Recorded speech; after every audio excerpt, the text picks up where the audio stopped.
You're listening to The Jay Barker Show on Tide 100.9 in Tuscaloosa.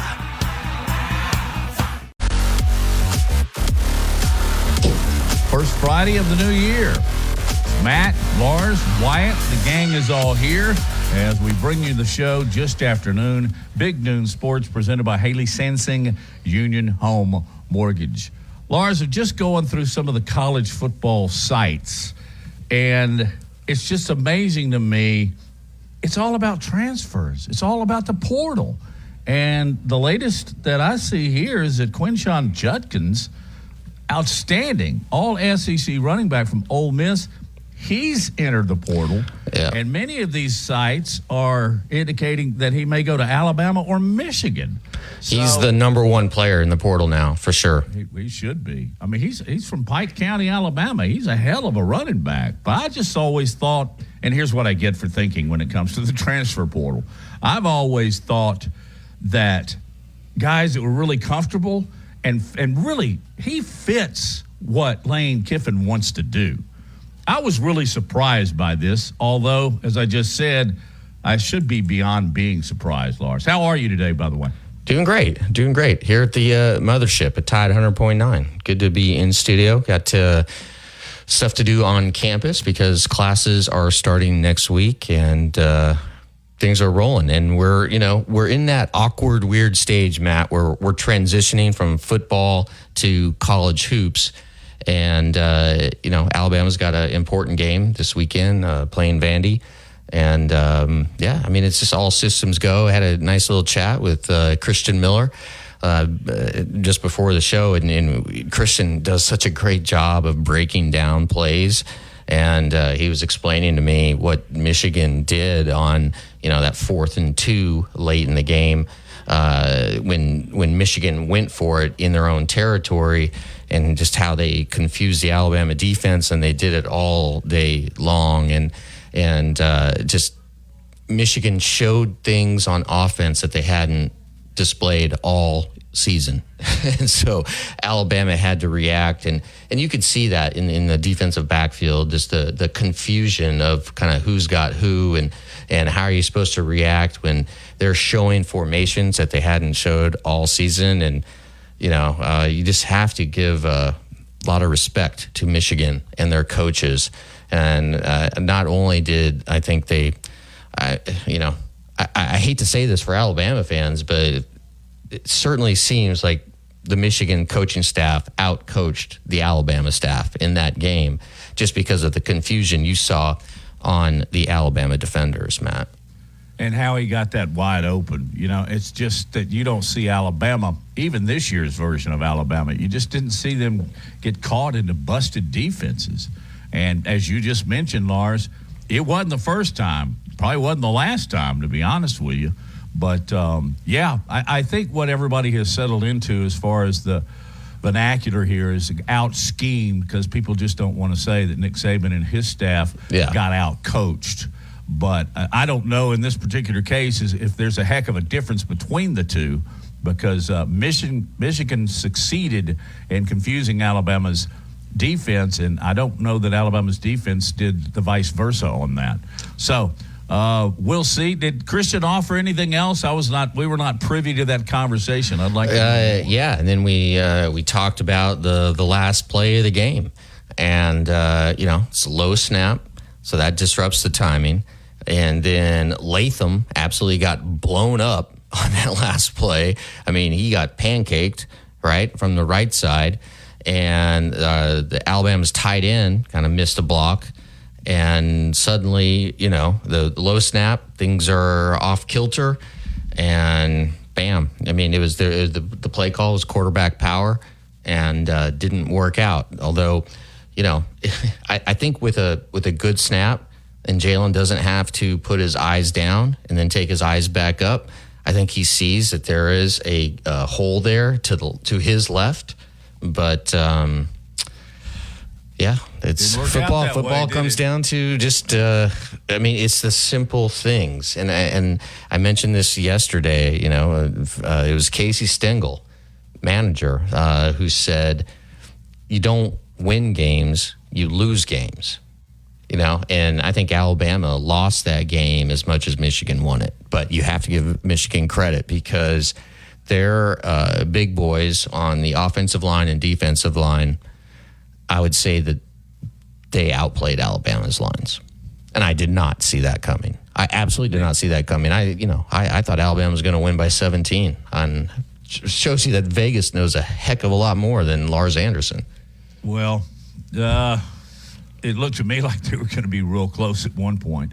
But anyway, Nick Saban was on with McAfee yesterday, and he went through that last play again. He said that they lined up, and they really liked what Michigan's defense was showing them. Then Harbaugh called timeout. Then Alabama went back out. They did not like what they were seeing in Michigan's defensive alignment, so they called a timeout. And then when they went back out there, they were really supposed to have a couple of plays, and they just went with the one instead of checking off to the two. Yeah, I heard that, and Saban said that's on me. Yep, and it is, because basically they went to the line of scrimmage after 2 timeouts with one play. Yeah. And when it got, it was thrown off its timing with the bad snap, then there was 1A and 1B, and they were all for Milroe to go right up the gut. And it almost looked like, to me, Lars, that Alabama's blocking scheme was not there either. Because, let's face it, they were on the 3. What, did he make it to the 2, if that? Yeah. So, I mean, like the play it just didn't work. It just didn't work. I would be interested. I would love to know the closed door conversation back at Malmore Athletic Facility that Nick Saban had with Tommy Rees on whenever they got back, and how that conversation went. I think they were ready to run the football. I don't think pass was an option. Isn't that what you read into it? Yeah. I've maintained since the morning after the game that, it just looked to me like, sure, Milroe's powerful. He's strong. He's capable of making that play. But it didn't seem to me like Alabama was using his other asset, and that's his speed. He's the fastest guy on the field. Why not give him an option to go to the corner and outrun and then outpower anybody? And Christian, when we were talking, also made the point to me that how did the teams that Alabama had trouble with early in the season play Milroe? They pressured. Pressure. What did Michigan do? Just pressure all day. And then once Alabama was forced to, try to push the ball down the field, they dropped their DB. They just did not let anyone get behind them, right? Even their corners. And it looked like they were playing a lot of zone. And then you pick up a guy who runs into your zone, and then the safeties would be even behind the corner. They weren't going to let Jalen do what he does, I think, almost as good as running the ball, and it's throwing the deep ball. They were not going to let Jalen hit a deep wide receiver.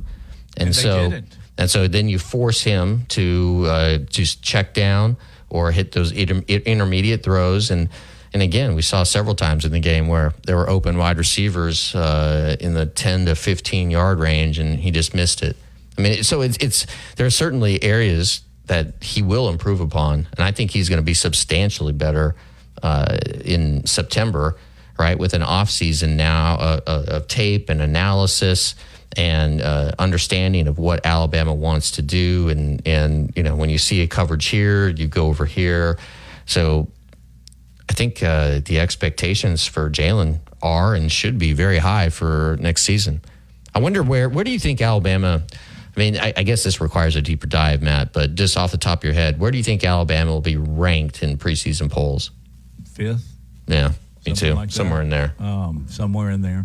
One more note on that, and we'll get to Rick Carley, who's our first guest of the day. Mark Godfrey will be joining us a little later on in the program, but I've maintained this throughout the week as well, that Michigan not only put pressure on Milroe, but they also kept it to the point where he couldn't beat him with a scramble. They just, inside the cut block, they just kept pounding from the outside. They weren't going to allow him to escape, and that certainly hurt because we all know what Jalen can do once he gets outside the pocket. So, okay, we've got lots of stuff to talk about. As I mentioned, Mark Godfrey will be with us. But coming up in just a couple of minutes, we will be joined by our good friend for many, many years, Rick Carly, who has since retired from television for now, from Channel 13. And we spoke earlier in the week, and we're going to speak again on air, live, as you listen to Big Noon Sports, brought to you, presented in part by Laura Lee Thompson, the Bama Broker.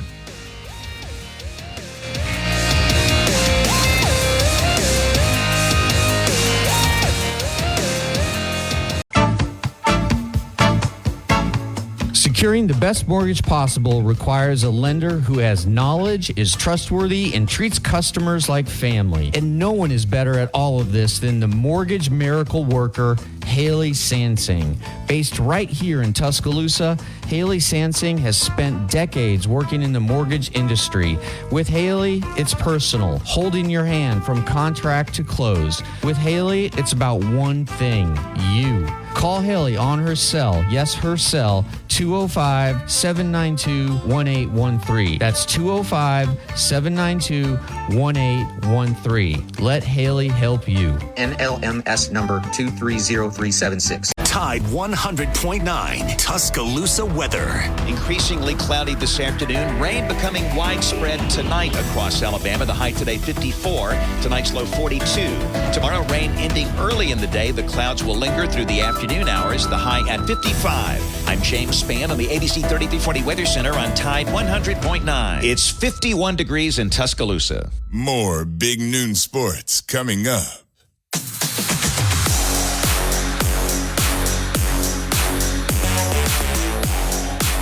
Big Noon Sports, presented by Haley Sansing, Union Home Mortgage. And joining us now on the show is Rick Carly, longtime broadcaster, television broadcaster, not just in Birmingham, but he started his career. I think I first met him in Jacksonville when he was at Jacksonville. But that being the case, you've decided to finally hang up the IFB. They even call him that anymore. How you doing? Do they call him now? That's awesome. Well, you know, guys, I might not be hanging up the IFB totally. So, you never, once that TV stuff gets in your blood, it's never going to leave. But, I needed a break from the morning show. I was doing mornings at Channel 13, and it's, you used to work there, Matt, wonderful people there. And, that alarm going off at 2:15 in the morning at age 66 is pretty draining on the old body. So, Rick, how long did it take you to adjust? How long did it take your body to get back into normal human hours? You mean once I left? Yeah, once you left. Yeah. Oh, about 2 or 3 days. And again, it's some people love the mornings. If I loved it when I got to work, it's just getting there, So it's funny, the whole thing switched for me. It was for 39 years as sports anchor, so you're working all day collecting stories and getting tips and editing, and then you're doing the evening news. Suddenly, it's opposite. You get up at 2 a.m., you shower, you shave, you put on the suit, the makeup, you're trying to look good at 4 a.m., and then you go out after the news, 3 hours of news, and do more work out in the field after that. So, once I was at work, I thought I had a great time, but it is and draining, and some of that's on me. I never know when to quit, so I'm working 12, 13 hours a day when I probably shouldn't have. But anyway, we'll see what happens. There's maybe an IFB in my left ear, down the road sometime. We'll see what happens. Well, enjoy your time off. I know you won't stay dormant very long at all, and when you're ready, let us know what you're going to do, because we'll be glad to help you out in that area and any others as well. Ricky, let's give you an opportunity, because we've been replaying it on air all week long, and maybe you've got something new to shed some light on. But Alabama, Michigan in overtime. Yeah, I don't. I think it's all been said. I think Bama was out physical, and that's I was really impressed. That my first reaction was watching that game, the first quarter. I have two sisters. I've got three sisters up in Michigan. A lot of in-laws all went to Michigan. They're all big blue. They're all excited. Bless their hearts. But my first reaction was, what are they feeding these linemen? I mean, those offensive linemen look like they were giants, and on the defensive line as well. So I think that was a big war won by the Wolverines the other night. The last play kind of blew up. A lot of people blaming McLaughlin, but they had one play call, they called a timeout, they had another play call, and Coach Saban said the other day, which I thought was really interesting. He said on that last play, we should have had a second option to go to. Most plays you have a second or third option if you are quick enough to react.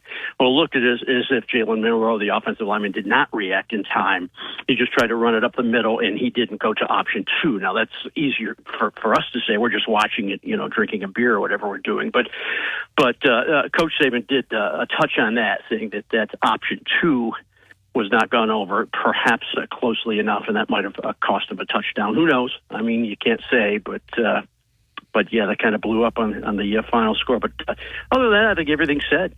The good news is, don't forget, this could have been Coach Saban's best coaching job ever. He took a team that was down and out after South Florida, a lot of question marks. The offensive line was really struggling at that point.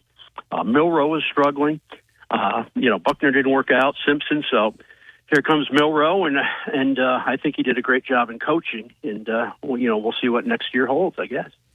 What was your biggest surprise that took place in the Rose Bowl? Because I did not see this coming at all. I thought Alabama would win by more than 2 touchdowns, and I was absolutely incorrect on that. Yeah, I was just surprised at the way that the interior, the team both ways was being physically manhandled. I mean, maybe manhandled is over the top. I mean, Bama did a great job of the second half coming back, and talented. You think of Bama's strength and speed, and the greatest athletes in the country in the SEC. I thought Michigan just, they kind of handed him that upper Midwest corn-fed hulking physicalness, if that's a word, that really surprised me. I mean, it's just surprised. Now in the second half, they got Milroe moving out of the pocket a little bit, which was right. Of course, we're all experts on that front, but Reese and Saban and those guys said, look, we got to get this guy moving. And they did a great job. But I think if there was a surprise, it was the way, in my mind, that Bama was pushed around a little bit. That surprised me. Our guest is Rick Carly on Big Noon Sports. Lars asked me this question just a minute ago. I'll just re-ask to you. If you were doing the way too early top 25, where would Alabama be in your list going into 24? Oh, geez, I got to count up all the transfers and all the, all the NFL things.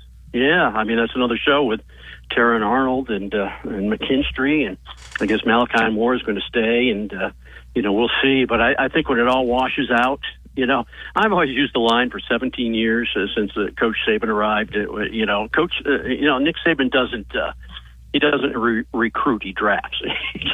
he just reloads.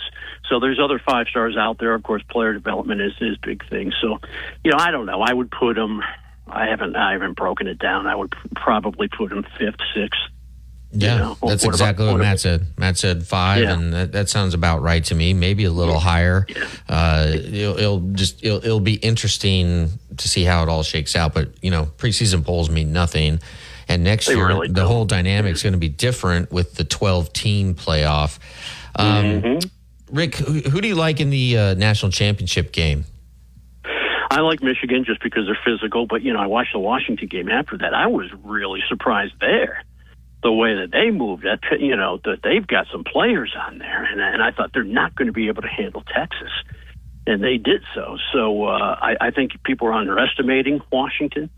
I think they're all thinking, well, this is going to be a blowout, Wolverines by a couple touchdowns. But I don't know. I was listening to Reese Davis yesterday somewhere, and he was, he's high on Washington. He watches more football than I do, so I don't know. I think it maybe could go either way. What, maybe 60-40 Michigan?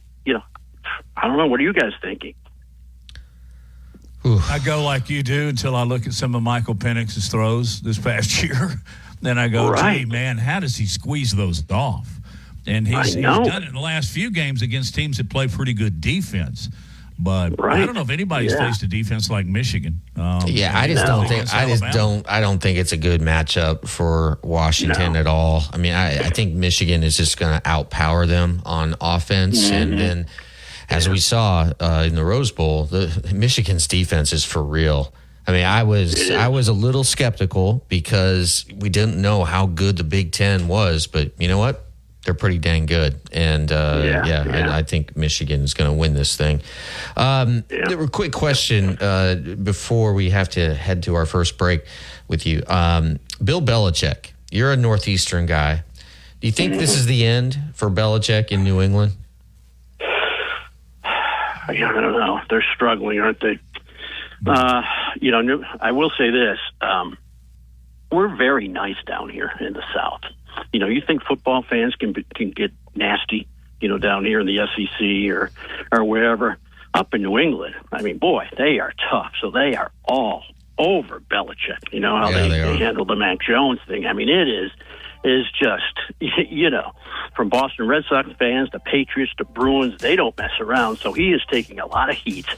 How old is he now? He's got to be early 70s, doesn't he? He's about Nick's age, I think. Yeah, probably, I would think. So, when is enough is enough. It's like, I don't know, he's got the championships, and it goes back to Coach Saban, too. Again, like we were talking about broadcasters, it gets in your blood, and it keeps him young, and it keeps him coming back. But he's certainly got all the money he wants. He's got the championships, and so... we'll see. I don't know him. I've seen him at the podium several times, and he is very much like he appears on TV. You don't get a lot out of him. So, I do not know what he is thinking right now. But if he walked away today, I think he'd have a pretty satisfying feeling in his gut, knowing that he did a good job. But, boy, they've got some work to do up there, don't they? Unfortunately, it looks like it's the end of the Mac Jones era in Boston there.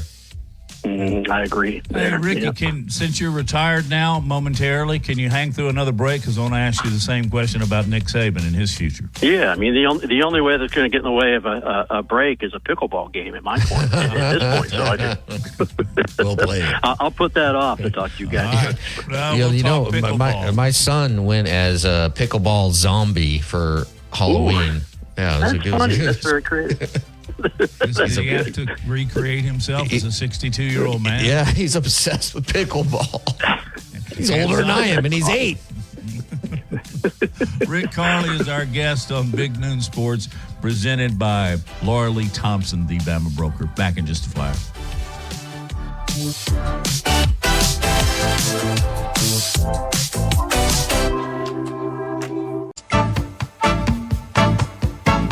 Securing the best mortgage possible requires a lender who has knowledge, is trustworthy, and treats customers like family. And no one is better at all of this than the mortgage miracle worker, Haley Sansing.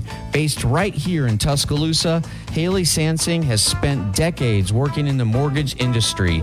With Haley, it's personal, holding your hand from contract to close. With Haley, it's about one thing, you. Call Haley on her cell, yes, her cell, 205-792-1813. That's 205-792-1813. Let Haley help you. NLMS number 230376. This is the Big Noon Sports Network.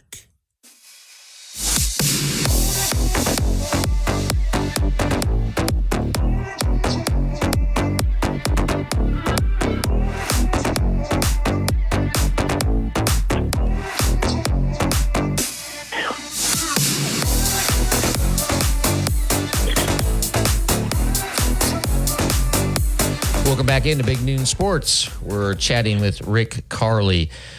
Rick, shifting to Alabama basketball. Oh, you know what? Before we do that, because Matt asked you, there were rumors, a lot of rumors, and they got so heated that made its way to ESPN that Nick Saban was going to retire here in the next few days. What do you think? You have actually... It's hard to believe that it's been, 17 years, almost to the day? 17 years yesterday. 17 years in a day. And I think you got into a little boat with him 17 years and maybe 3 days. I don't know. But you've known him for a long time. You know him well on a personal level. Yeah. What are your thoughts on Nick's future? Hard to say. I mean, as much as we all think we know him, I think the one person who is going to ultimately decide this could be Miss Terry. I mean, he has always listened to her.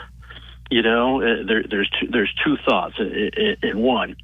And this is what's got people riled up. Well, Coach Saban took a trip to Europe over the summer. He bought a $17 million mansion down in South Florida next to Tiger Woods. He's got his championships. He's opening up these Mercedes dealerships. He's got his midlife crisis car, his Ferrari. What more does he want? On the other hand, when you're making that kind of money and you have good financial, advisors, and they are telling you to do this, that's something that I am never going to experience. I don't know about you guys, but some of these things that he's buying and his other ventures that he's taking part with, I don't think necessarily means that he is going to be stepping down. Is he setting himself up for the future? Certainly, but he's always said, and I take him at face value. He says, as long as I feel good and I feel that I'm contributing to this university, I'm going to continue to work. And when I hear him say that, well, I think he's still contributing to the university. I think he's got another championship or two in him if he wants. And he looks great. He's 72. Looks like he's about 50. He eats well. He's in great shape. I just can't say, but I can see him coaching for, 2, 3, 4, 5 more years if he so chooses. So we'll see. I think he's got another national championship run in him. Certainly he made one this year. Boy, he did, by the way, too, yeah. What's the difference in boat size of the one you went out with him 17 years ago and what you would go out with now? Oh, my God. That still is down there, To make a long story short, he came over to my house several years in a row to do some morning show appearances when I was at Channel 6. I took him out this little lake behind us with one of these. And you've seen these things. You see at Dick's or Academy, these pelican things, these plastic boats, like little duck boats. So he went on one of the hits out there. So that was the famous or infamous dinghy scene, if you want to call it that. But, I don't know. That's what I should do. I haven't been in that dinghy in years. It's sitting there on the bank. I should have Coach Saban sign it and put it on eBay. Put it on eBay for charity or something. Yeah, that's right. Yeah, but it's funny. I think about that, how he said, yeah, I'll climb in there. We'll do a hit. And then he's out with his yacht over the lake house and behind his house in Tuscaloosa as well. It's a little bit different in the cost there, for sure. Did you think he did his best job? I think you referred to that earlier, but I was thinking while you were talking about whether or not he'd retire, how many coaches in college football would have been able to get that team, that group with all those new assistant coaches to the Final Four and then go to overtime with Michigan? It's unbelievable. And isn't he up for like the Munger Award or something with 4 others? And he is up for the National College Coach of the Year. And everybody thinks, Coach Saban, it's easy. He's got all those 5 stars. No, especially not this year. He had a lot of issues between the offensive line and even Jalen early on, and he didn't have Devontae Smith on one side and Waddle on the other. So he had some things to overcome. So for that reason, I do agree that certainly one of the best coaching years he's had since he's been there. Rick, let's look to Alabama basketball. Non-conference play wrapped up. What do you think about this team as it heads into SEC play this weekend? Well, we'll see. It's a long season, and people get all jacked up with some early losses. They had a really good, as far as strength of schedule, non-conference schedule, and and I like that with Bruce Pearl. He went out west a couple weeks ago and to play some tough competition. So look, I think it's all a washout.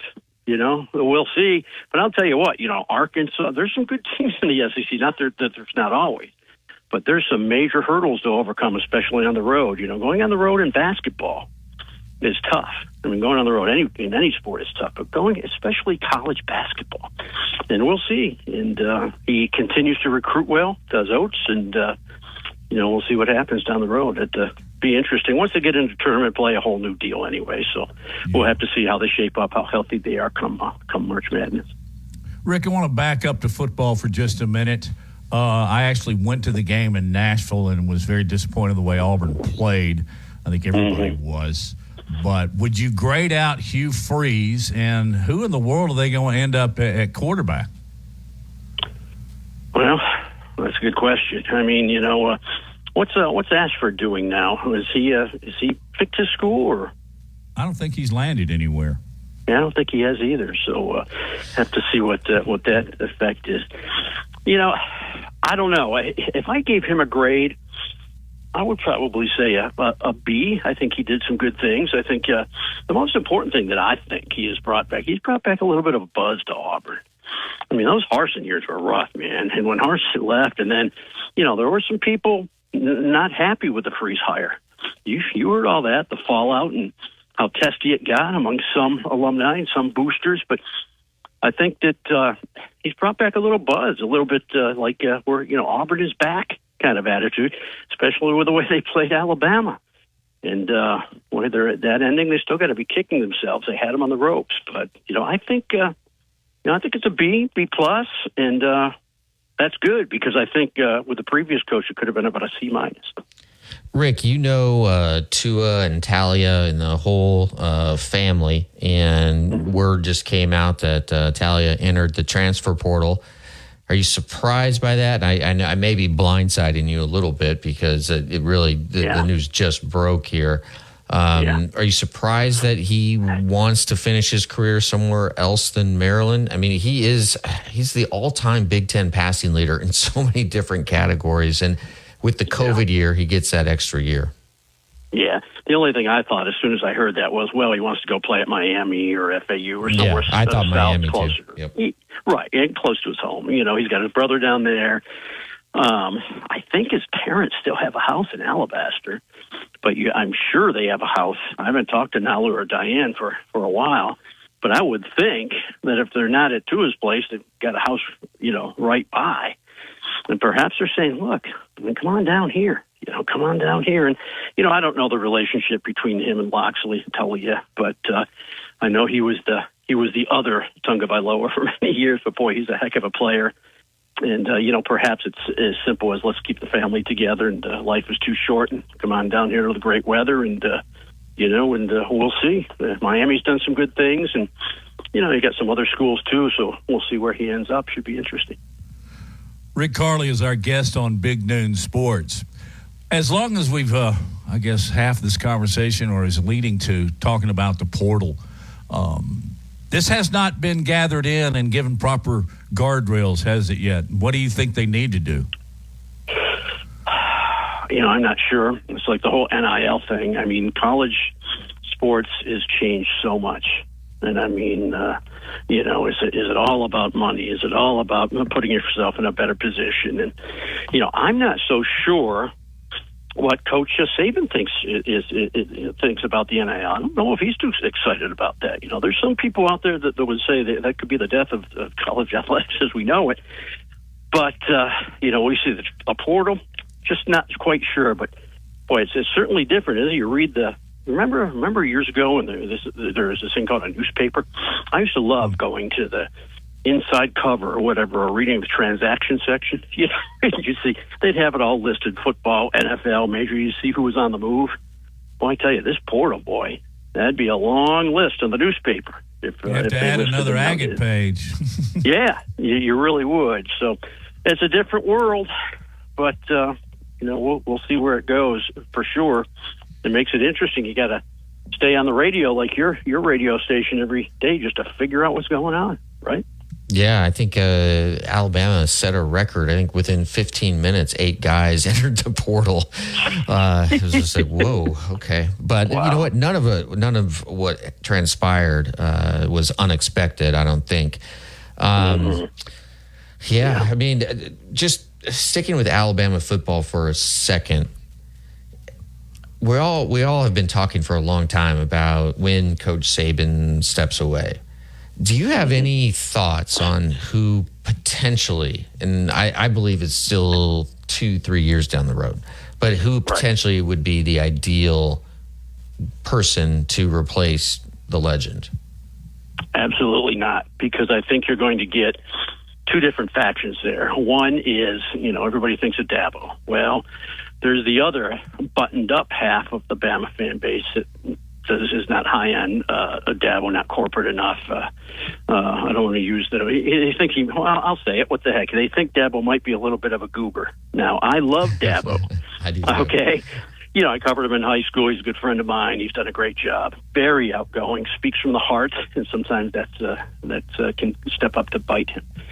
But after Saban, that's a whole different situation. And I think some of the Bama fan base might be taken back with some of that, would want somebody more corporate, more buttoned up, more business-like. So where does that lead us? Not sure. You want a young guy, you want a no-nonsense guy, you want a guy that knows how to recruit. I mean, Saban is still the master recruiter, going on, dropping that helicopter down into high school football fields. He's like Elvis Presley walking into the high school. So I do not know. You got any names on the list? I'd love to hear them, because I think that, the Dabo aside, I think that there is quite a few people that would be looking for somebody a little bit more corporate, a little bit more business-like in that role. Sarkisian? Is Texas a better job than Alabama right now? I don't think so. I think Alabama's Alabama. I mean, tell you what, when Texas wins 6 national championships in 15 years, come back and tell me they're as good as Bama. Really? Yeah. You know what I mean? Point well taken. Yeah, I mean, we can have that conversation then, but I mean, we forget sometimes what's right in front of us. And I mean, the GOAT is in front of us. Alabama football is at a level that is perhaps been unmatched over the last decade and a half. So we will see. You hear Lane Kiffin, and he appeals to the younger demographic, but again, you go back to that older, more conservative Bama fan base, the corporate donors, the big money people. Boy, is Lane Kiffin the guy or not? I just don't know. I would say, if I had to guess, it would be somebody other than those, a person like that. More of a Coach Saban type of person when it all washes out. Rick, when you first moved to Birmingham, when did you first really get a feel of what Alabama football was all about? Was there a play? Was there an interview? Or was it just a combination of things over a period of time? Well, the first Iron Bowl I covered was what told me what college football is about, because that first Iron Bowl was 1989. Pat Dye back at Jordan Hare. I go to Tiger Walk that day, and there are grown men crying at Tiger Walk because they got that game right back to Jordan Hare Stadium. I mean, that Iron Bowl was one of the craziest things I've ever thought. I said, wow, the passion was unbelievable. Now, on the Bama side, probably I brought my dad down to the Tennessee game. I think Alabama played Tennessee, 1989, probably right, third Saturday in October. Wasn't it Saran Stacy or somebody went nuts and they beat Tennessee like 45-30 at Legion Field? It was a real high-scoring game. The passion in that game was unbelievable. So I think from the Bama side, it was certainly by midway through that 1989 season. And, of course, the 89 Iron Bowl at Auburn showed me how passionate people were about it.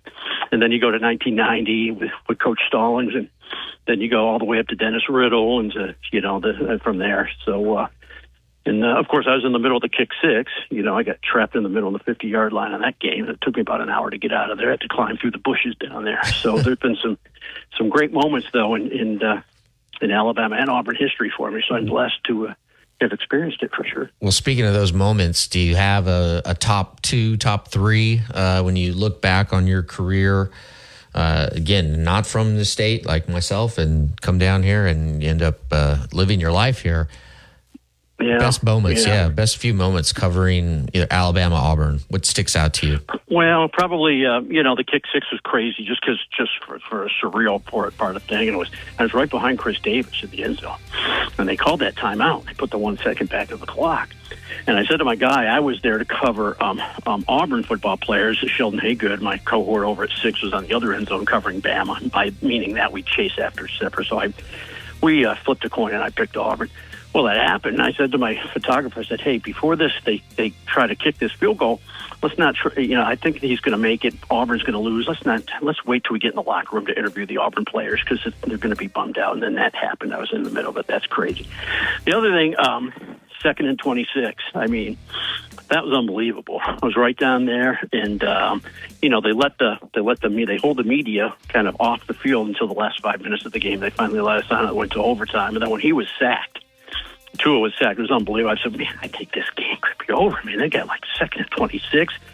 And then he hits Pavante right in front of me, and that was crazy. And the thing I remember about that game, I went running around. Of course, Bradley Bozeman proposed to Nikki Hegstetter, his girlfriend, and they're married now, living in Carolina. The thing I remembered about that, I'm in the locker room interviewing. Everybody's interviewing to run around. This great moment.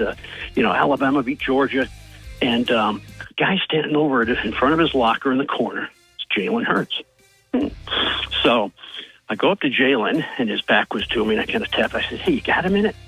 And I thought he'd be really bummed out for being, lifted from the game. And, Tua goes in and wins the game for the Crimson Tide. And he turns around, he had this smile on his face. And I said, "Hey, why are you, smiling and so happy that, you kind of stunk it up out there and you struggled and you were lifted from the game and Tua went in and became the star?" And he looked at me and said, "Because I'm a national champion." And he almost teared up, and I went, "Oh my gosh!" You don't realize what hard work and dedication these people put into. I mean, that was unreal. One real funny story about that game. Before this, we can talk about stories all day. So we're under the bowels of the stadium, and President Trump was at that game. I think that was at that game, wasn't it? Before he came out, waved to the fence or whatever. So we're under there, under the catacombs. I'm hanging out with Christina Chambers, who was a reporter for Channel 6, and she had her camera. And the Secret Service says, "All right, everybody get out of here. All the media get aside. President Trump's coming through." Well, Christina started talking up a Secret Service agent, kind of flirting with him a little bit, and we kind of put our camera down to the side. And we're right up front when President Trump comes walking down the hall. Okay, so he comes walking down the corridor before he turned into the stadium, and he's coming right at us. I said, "We got to get him. We got to try to get the president." So he comes right at us. I've got a Fox microphone flag because I'm at Fox 6. I'm thinking, okay, maybe he thinks I'm with the Fox network or whatever. So he comes right at me. He comes up about 3 feet from me. I think he was chewing a mint or something. He had a long black coat on and a red tie. And he comes right up and go, "Mr. President, you got just a minute to talk football before you go out?" And he holds up his hand and he goes, "No." And he turned the corner and walked out onto the field. I love that.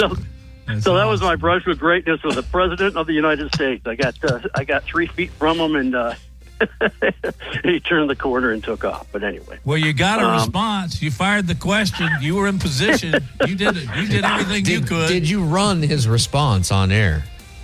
I think we did. Well, I put it on Facebook. I put it on my Facebook page, and then I've written about that before. And yeah. So anyway, closest I've ever got to a president in person anyway, but it didn't quite work out. But hey, you gotta do what you gotta do, right?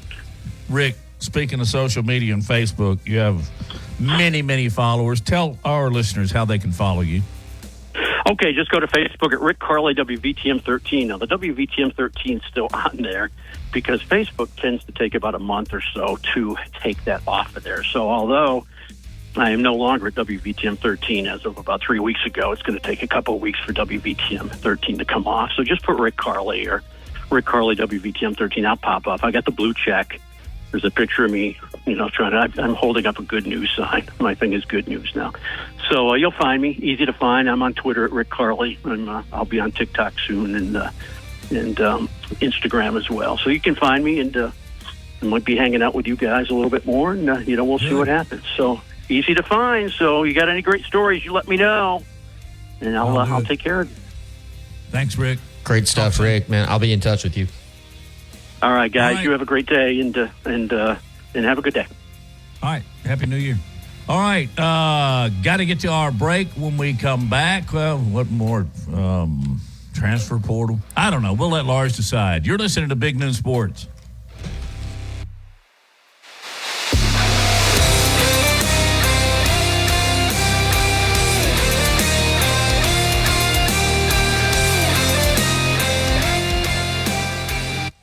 Weekday mornings at 6 a.m. The Martin Houston Show.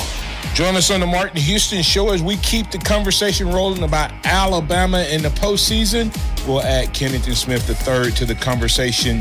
We'll get his thoughts on Alabama versus Michigan. Michigan and Washington as they take on each other in the national championship game. We'll also get his thoughts on the Alabama football team as they head into recruiting season and the transfer portal impact on the Crimson Tide in 2024. We'll have those conversations and a whole lot more right here on your home for Alabama Sports Tide 100.9 and 1230 AM WTBC. Catch the Martin Houston Show from 6 to 7 weekday mornings on Tide 100.9. Thompson is known as the Bama Broker. She's a Tuscaloosa native, an Alabama graduate, and the only realtor in town with Wall Street experience. A skilled negotiator, Laura Lee knows how to buy low and sell high. And the Bama Broker isn't just going to show you houses. No, Laura Lee is going to educate you on the market, guide you to homes that fit your budget, and teach you how to sell your home for its maximum profit. Throughout the entire process, the Bama Broker will equip you with the tools you need to both buy a home and build financial wealth through home ownership. Trust me, the Bama Broker, who's as roll tide as houndstooth, will get you across the goal line. That's Laura Lee Thompson, the Bama Broker with Advantage Realty Group. You can reach her at 205-790-7229. Again, that's 205-790-7229. And you can also email her at lauralee@thebamabroker.com. That's lauralee@thebamabroker.com. Tide 100.9 Tuscaloosa weather. Increasingly cloudy this afternoon. Rain becoming widespread tonight across Alabama. The high today 54. Tonight's low 42. Tomorrow rain ending early in the day. The clouds will linger through the afternoon hours. The high at 55. I'm James Spann on the ABC 3340 Weather Center on Tide 100.9. It's 53 degrees in Tuscaloosa. Covering SEC sports like kudzu on the roadside. This is Big Noon Sports.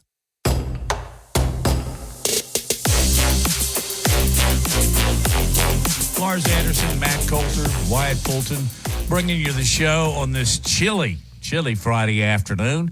And I'm a bit tired of the chill, but at least the sun is out. Are you feeling better today, Mel? You sound better. Much. Yeah, I am much. And sorry I had to ditch on you guys yesterday. It was just not going to work. Yeah, there's just a lot of different things going around right now. And I was listening to a touch of something too. But yeah, I was listening to Leland Whaley, who you and I both like listening to. Me probably more than you do. But hey, I respect him so much. I mean, our political beliefs don't align, but I always can really respect someone as intelligent and thoughtful and as articulate as Leland. But he was fighting it yesterday, and I don't know if he's going to make it in today. But I think something's going around. It just gets all up in your head and your lungs, and that's where I'm going to end this story. I'm going to start another one, though. Transfer portal / draft. I don't know if you've seen this or not. I had to read it twice. The University of Georgia has 21 players that have declared to go into the portal. They're in the portal. They have 11 players that have declared for the draft. 32 players that were on the 2023 roster. 32, folks. That's almost 40% of your roster of 85. My math's pretty good on that. Yeah. 32 players. Now, we know a lot of these guys were 4 stars when they were recruited, didn't develop, didn't think they got enough playing time. We understand the whole concept of the transfer portal and why kids do it. But that's just amazing. You're not talking about rebuilding. You're talking about pouring the concrete again. Yeah, I mean, that's a stunning number, 32. And with all those kids entering the transfer portal, my initial thought is it's the price of success. But Wyatt, let me ask you, what do you think? Is it NIL? It's like this combination of transfer portal and NIL is diabolical, I think, because everyone is searching for the money, right? And you go back into the portal. If you're not getting as much as you want in Athens and you're a 4-star, former 4-star, you go look for the money, right? Is it all about money, or is it about opportunity on the field, or is it more about off the field? I think it's a combination. And it depends on certain players. You know, rumors are that the Ole Miss running back Quinshon Judkins is the reason he's entered the portal is for money. He wanted more money, but these 4 stars at Georgia who are developing and are taking good steps, well, they're sitting behind 5 stars, so they're not going to develop. Brock Vandergriff, who I think could be a really good quarterback, he's been sitting for years behind Stetson Bennett and Carson Beck. At some point, you've just got to decide, you know what? I gotta at least try. I gotta see where I can, who might be willing to take a shot on me. Where do you think the Mississippi State, the Ole Miss running back ends up? I mean, I know Alabama is. He would be a good fit here. I think if I had to put money on it as a gambling man, which I am not. I am, unfortunately. I would say probably Auburn. I think he would be really good in that scheme down there, and he's a strong veteran who, Auburn struggled at the quarterback position. I know they're in the portal kind of hunting around right now, but if it's Peyton Thorne again, a running back like Quinshon Judkins would be huge to help him out, take some pressure off of him. Yeah, speaking of quarterbacks, sorry, Matt, I was just going to say, make a difference. Go ahead. Yeah, go ahead. I was just going to say, Kansas State, former Kansas State quarterback Will Howard. We didn't get a chance to talk about this yesterday because the news broke after we were off air. But Will Howard, who's an excellent quarterback, he was in the transfer portal from Kansas State, and he's 22. Decided to go to Ohio State, picked Ohio State over USC and Miami. And I wonder if the ripple effect of the Howard decision impacted Talia, because if Howard had gone to Miami, then Miami's no longer open for business. But now Miami is still looking for a quarterback, and it just makes sense for Talia to go to Miami, be with his brother. Think about all the NIL opportunities with Talia and Tua. Well, but I wonder. But I just wonder if he was waiting to see what Will Howard was going to do. Like, there's so many dominoes here. And here's one I'll throw out there concerning Judkins, if he's going to consider Alabama. This breaking news: Roydell Williams has just indicated, according to this report from Tide Illustrated, that he is going to be back in the room for Alabama in 2024. Your reaction, Wyatt? I think it's good to have that veteran presence. Somebody that has not made a decision yet, and we're about 12 hours away from the transfer portal closing. What's Chase McClellan going to do? Is he for sure going to the draft, or are some of the rumors true that he might be heading somewhere else? I mean, was it writing on the wall a little bit in the Rose Bowl? It seemed like I thought the writing was on the wall a little bit more for Roydell. You get one carry in the I'm surprised. Game. Yeah, I mean, so these guys are all talking. They're buddies. I would not be surprised that Roydell is coming back because he knows what McClellan's going to do. That's my guess. That's totally a guess. If both those guys come back, what about Miller and Justice Haynes? Of course, they can't change their mind. They better do something soon. I think Haynes is going to be the feature back next year. He'll be number 1. Even if McClellan and Roydell Williams I do think stay? So. I do. He's just too good. You can't keep him. You just can't keep him off the field. He's too good if he's healthy. Well, and I think health was an issue. I would welcome the wishbone. Bring back the bone, baby. Oh, my gosh. How good would Jalen be at running the bone? Who do you put a fullback? Unbelievable. Who's a put Oots take at Robbie fullback. Oots. Yeah. And go with it. They have to have a wishbone package. We should start a campaign for that. Wishbone package. you know we can how get many NIL people- money for it. You know how many people would just well up inside if they saw Crimson Tide come out there and line up in Come a out in the wishbone? bone. Oh, That's my we'd brother go always crazy. said, if he ever coached Pee Wee football, he's running the bone because you can't stop it. Oh, it is so fun to watch. I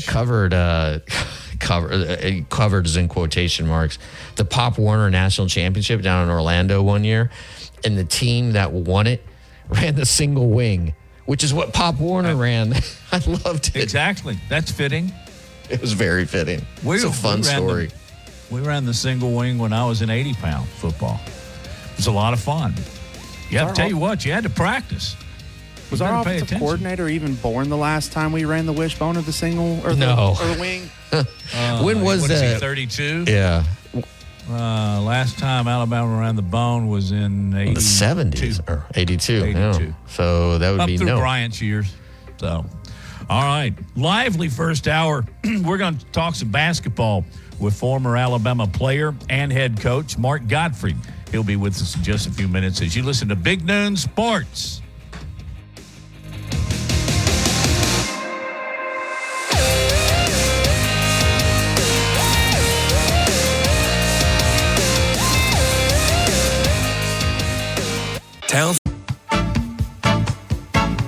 Securing the best mortgage possible requires a lender who has knowledge, is trustworthy, and treats customers like family. And no one is better at all of this than the mortgage miracle worker, Haley Sansing. Based right here in Tuscaloosa, Haley Sansing has spent decades working in the mortgage industry. With Haley, it's personal, holding your hand from contract to close. With Haley, it's about one thing, you. Call Haley on her cell, yes, her cell, 205-792-1813. That's 205-792-1813. Let Haley help you. NLMS number 230376. WTBC Tuscaloosa and W265CG Tuscaloosa, a Town Square media station. Tide 100.9 and streaming on the Tide 100.9 app. From the Fox Sports Studios in Los Angeles, here's Kevin Wyatt. A report out from The Athletic about an hour ago talking about Warriors forward Jonathan Kuminga and how he has lost faith in head coach Steve Kerr and no longer believes Kerr will allow him to reach his full potential. This comes after Kuminga sat for the last 18 minutes of last night's loss to the Denver Nuggets, in which Denver trailed by 18 points at one point in the fourth quarter, but went on a 25-4 run to end the game, and it was capped by Nikola Jokic's 40-foot buzzer-beating bank shot. In NFL news, Jaguars head coach Doug Peterson spoke to the media earlier today and said that quarterback Trevor Lawrence is questionable for Sunday's game, but he's going to practice and throw a bit today to see how he feels, but he very well could be a game-time decision. And Rick Stroud at TampaBay.com reporting that Bucs quarterback Baker Mayfield is at practice on Friday and does not appear to be limited in any way. The best sports talk in Alabama. This is Big Noon Sports. It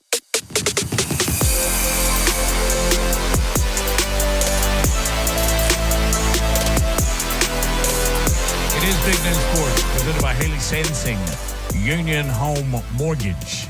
Lars Anderson, Matt Coulter, Wyatt Fulton, all as we get into the second hour passing halftime, which we spent a lot of time talking with Rick Curley. That was a whole lot of fun. Finished up the hour talking about the transfer portal, and still just kind of baffles my mind how Georgia's got 32 slots to fill. And they're 21 in the transfer portal, 11 in the draft. So those are all scholarship guys. I mean, can you recruit 50 players now? How does that work? How do the numbers work on that? That's a really great question. Excuse me. I have no idea. Because your scholarship, the numbers change of guys you have on scholarship. So therefore, is it conceivable you could have a class of 40? I don't think there's not a max, is there? No, I mean, I've heard it go to like 27, 28, 29 because of this very reason on a much smaller scale. Yeah. But when you got 32 in the portal and 11 in the draft, I don't know how you restock. I guess you're going to the transfer portal a lot. And you know what happens when you go to the transfer portal? Moolah, moolah, moolah. So and not only is it devastating to your roster, that's going to cost your collective and your NIL folks a whole lot of money, isn't it? Yeah, and also what complicates things is the COVID year. So you have this glut of guys on your roster who've been given this extra year of eligibility. And I saw earlier Alan Bowman, quarterback for Oklahoma State, really, really good player. He's getting his 7th season. He's going to be in his 7th season. He just got a waiver granted. Going to be in his 7th season, Wyatt. He was in the same class as Trevor Lawrence. Like, that's just... Oh, my gosh. There's a tight end from Miami who's petitioning for his 9th season of college football. It's ridiculous. I just looked it up, by the way. The limit has been 25, but last spring the NCAA granted a 2-year waiver to expand the signing limit, so now teams can have up to 32 players in a recruiting class. So they could get exactly the number back. Yeah. Man. Interesting. But isn't Seth McLaughlin, isn't he transferred and he's got his 6th or maybe even 7th year? I'm pretty sure it's his 6th.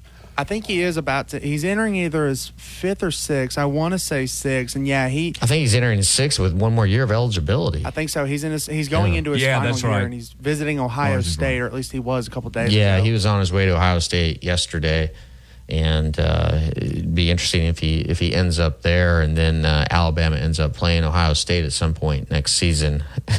As we've discussed many times on this show, who typically is the smartest guy on the offense? The center. He's their center. Yeah, he could provide a lot of intel to Ohio State coaches. Or Bama knows that all the snaps are just going to go through the quarterback's legs. Yeah. Well, no, here's what they do. What was the stat? 32 of the 64? This is candidly, okay? But I think it would serve him best to go to a team that runs quarterback under center. Oh, was that mean? No. I think that's fair. But, you and I talked about this the other day. Like, it's kind of like a Chuck Knobloch situation, right? Second baseman for the Yankees in the middle of his career, doing great, all-star. Suddenly he can't make the throw from second base to first. Airmails it, bounces it. I mean, it was all mental. And I think maybe a change of venue will be helpful. Reminds me of an interesting story along the Knobloch deal. Dale Murphy, when he was in the minors, was originally a catcher. And every time somebody tried to steal on him, he would throw a strike to the center fielder. He just couldn't throw it to second. But everybody saw his potential, particularly with his bat. So that's why he ended up in center field, because he had a throw block. Why isn't Dale Murphy in the Hall of Fame? He's 2 home runs shy of 400. I don't know. He's the Ken Anderson of Major League Baseball. I don't know. Oh, come on. I knew that fell flat. Yeah. No, I got it. Ken Anderson should be in the Hall of Fame. Well, I've been advocating for that. I remember how disappointed you were. Well, I thought that it was the year. Yeah, it was on the seniors committee. But it should happen this coming year. We'll see. Well, we will. Lars, of all the guys, and I have a short list here, that Alabama has had enter the transfer portal: Seth, Jazz Preston, Eli Holstein, Malik Benson, Kristen Story. Kristen Story kind of puzzled me, and so did Malik Benson. Story got a lot of playing time in the secondary. Played in 38 games, I think, something like that. Well, hey, these kids can read depth charts, and I do know from talking with so many former players that in the sort of exit interviews that Coach Saban has with every player at the end of the season, he is ruthlessly honest, and he'll tell the player where he stacks up in his view heading into next season.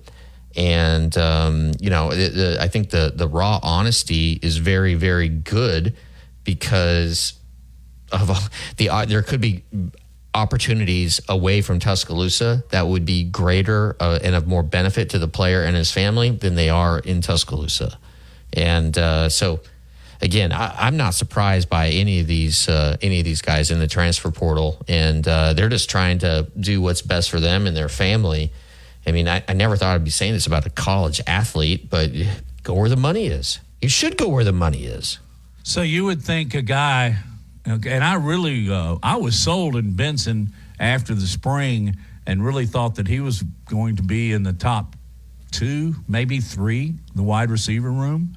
And there were a couple of games where he looked the part, but he didn't get a catch, or I didn't see him on the field very much in the semifinals. Did you? No. So, and I'm following your line of thinking here. A guy like Benson And a guy like Kristen Story, I guess they're getting offers. Isn't that the way it works? Yeah. Yeah. North Carolina calls and said, hey, we'll get you $150,000 in money here where you're only getting $75,000 elsewhere. Come on. Now, what's the player going to do? Go. You should go. Because you don't know if you're any of these players from Alabama in the transfer portal, you don't know if you're going to play in the NFL, right? So your opportunity to make big-time money on your athletic skill is short.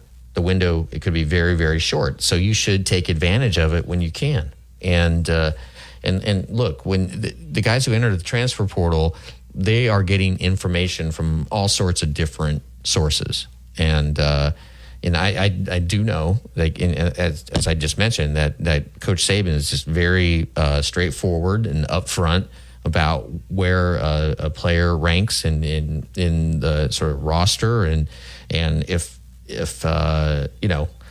he doesn't want to sit another year, then he should go somewhere else where he can get bigger money and get playing time, and do what's best for him. I don't begrudge any of these kids getting into the transfer portal, because it was the adults that set up this crazy structure we have now.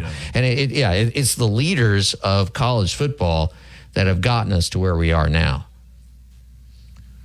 Yeah.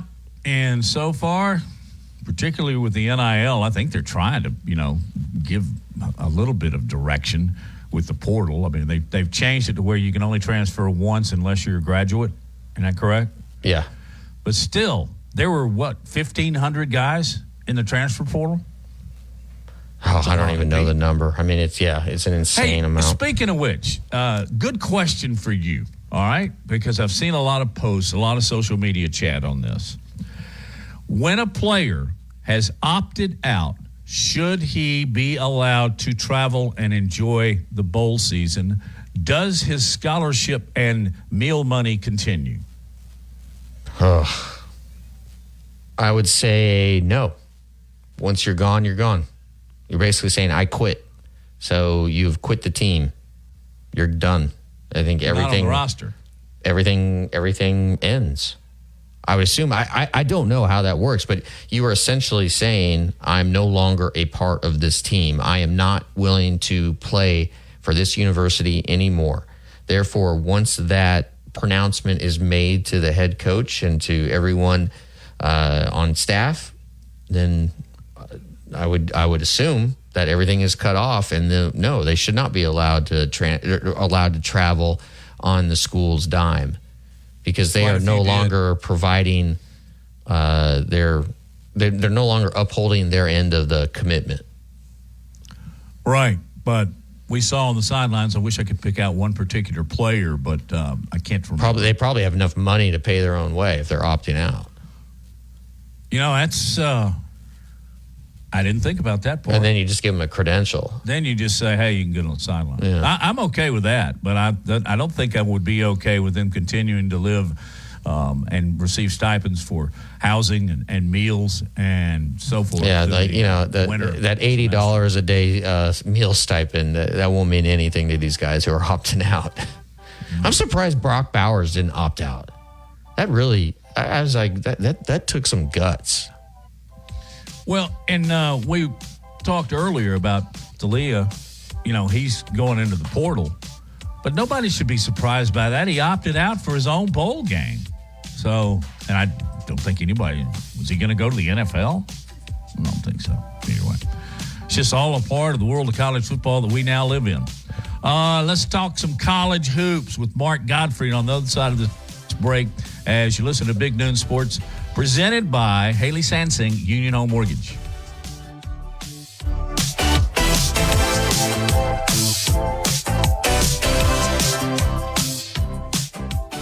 Laura Lee Lee Thompson is known as the Bama Broker. She's a Tuscaloosa native, an Alabama graduate, and the only realtor in town with Wall Street experience. A skilled negotiator, Laura Lee knows how to buy low and sell high. And the Bama Broker isn't just going to show you houses. No, Laura Lee is going to educate you on the market, guide you to homes that fit your budget, and teach you how to sell your home for its maximum profit. Throughout the entire process, the Bama Broker will equip you with the tools you need to both buy a home and build financial wealth through home ownership. Trust me, the Bama Broker, who's as Roll Tide as houndstooth, will get you across the goal line. That's Laura Lee Thompson, the Bama Broker with Advantage Realty Group. You can reach her at 205-790-7229. Again, that's 205-790-7229. And you can also email her at lauralee@thebamabroker.com. That's lauralee@thebamabroker.com.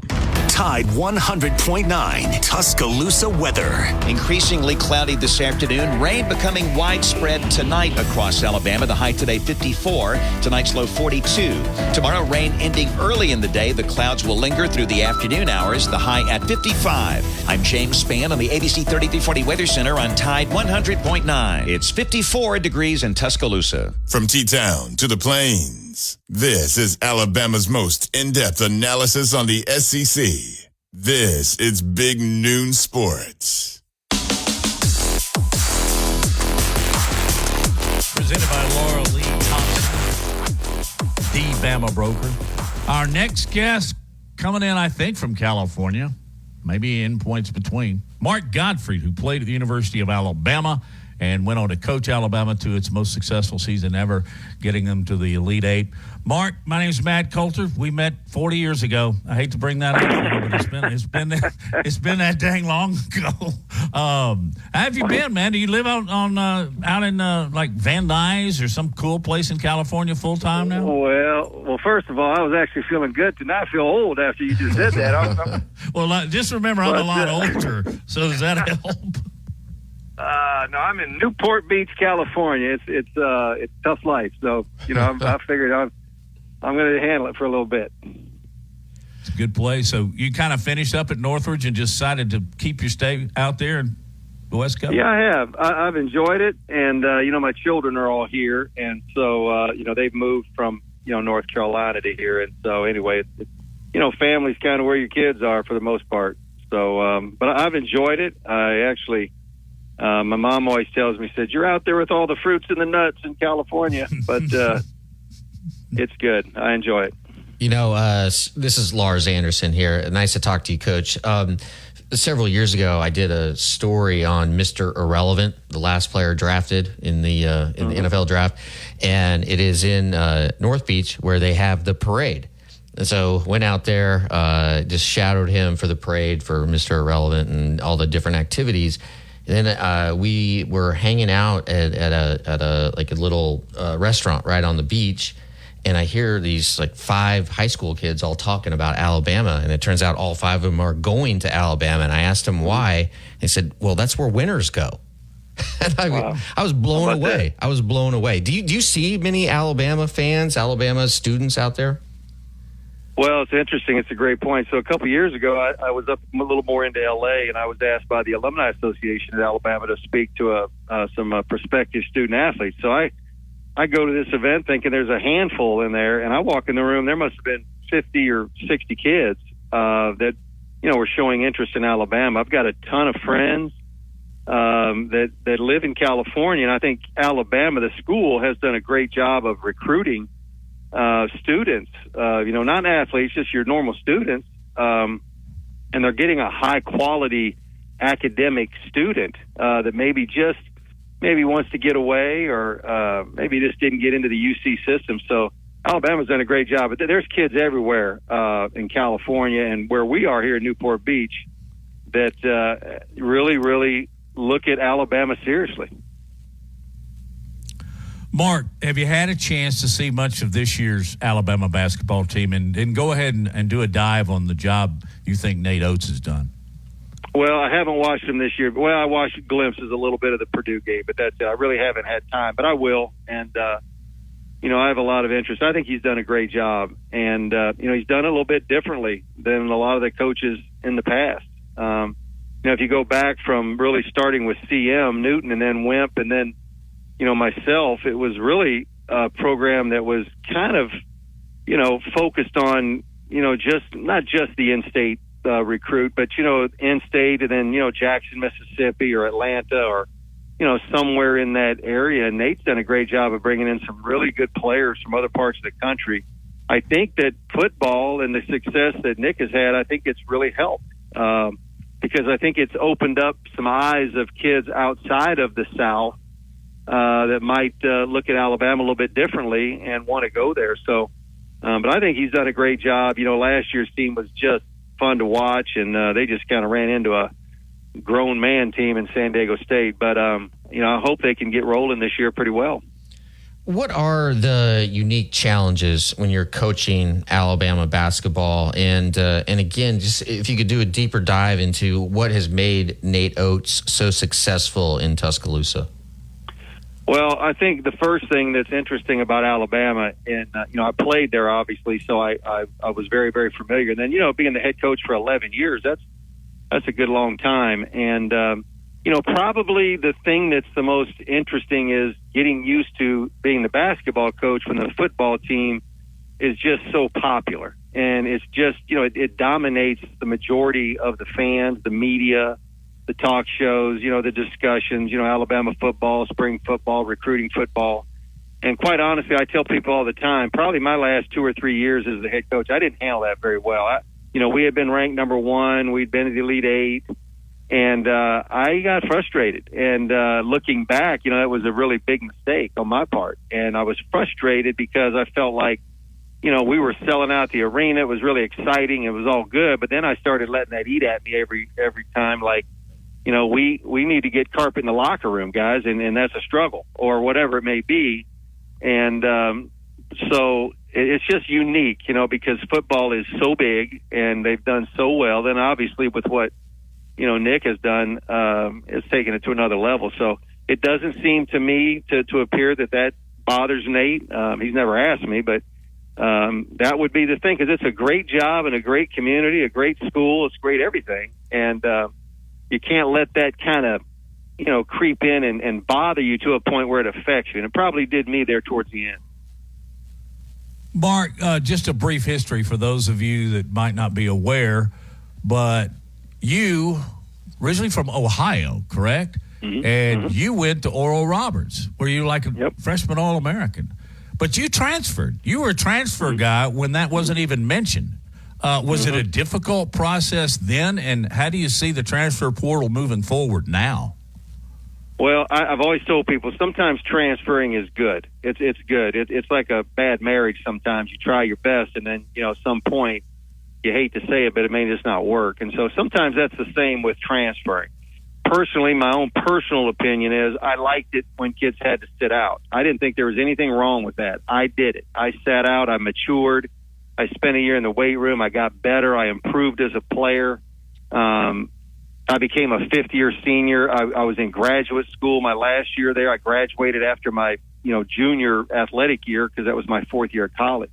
I don't think those things are bad things.